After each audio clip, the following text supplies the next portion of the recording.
ತುಂಬಾ ಭಯಂಕರವಾಗಿರುತ್ತೆ.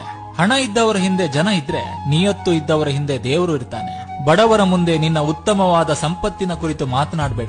ರೋಗಿಯ ಮುಂದೆ ನಿನ್ನ ಉತ್ತಮವಾದ ಆರೋಗ್ಯದ ಬಗ್ಗೆ ಮಾತನಾಡಬೇಡ. ದುರ್ಬಲರ ಮುಂದೆ ನಿನ್ನ ಶಕ್ತಿಯ ಬಗ್ಗೆ ಮಾತನಾಡಬೇಡ. ದುಃಖಿತನ ಮುಂದೆ ನಿನ್ನ ಜೀವನ ಸುಖಗಳ ಬಗ್ಗೆ ಮಾತನಾಡಬೇಡ.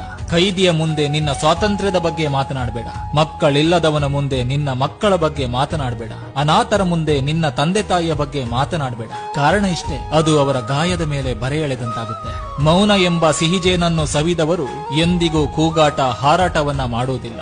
ಅನುಭವ ಹೆಚ್ಚಾದಂತೆ ಮನುಷ್ಯ ಮೌನಕ್ಕೆ ಶರಣಾಗ್ತಾನೆ. ಕೊಡುವುದನ್ನು ಶುರು ಮಾಡಿ, ಬರುವುದು ತಾನಾಗಿಯೇ ಬರುತ್ತದೆ. ಅದು ಸಂಪತ್ತೇ ಆಗಲಿ ಗೌರವವೇ ಆಗಲಿ. ಸಂಪತ್ತು ಎಷ್ಟೇ ಇದ್ದರೂ ಸರಳತೆ ಮಾತ್ರ ಮನುಷ್ಯನಿಗೆ ಒಳ್ಳೆಯ ಗೌರವ ತಂದು ಕೊಡುತ್ತೆ. ಯಾಕಂದ್ರೆ ಸಂಪತ್ತಿಗೆ ಬೆಲೆ ಕಟ್ಟಬಹುದು, ಸರಳತೆಗೆ ಬೆಲೆ ಕಟ್ಟಲಾಗದು. ಮನಸ್ಸು ಪರಿಶುದ್ಧವಾಗಿದ್ದರೆ ಸಂತೋಷ ನೆರಳಿನಂತೆ ನಮ್ಮನ್ನ ಹಿಂಬಾಲಿಸ್ತದೆ. ನಾಯಿ ಮನೆ ಕಾಯುತ್ತೆ, ನಾಲಿಗೆ ಮನೆತನ ಕಾಯುತ್ತೆ.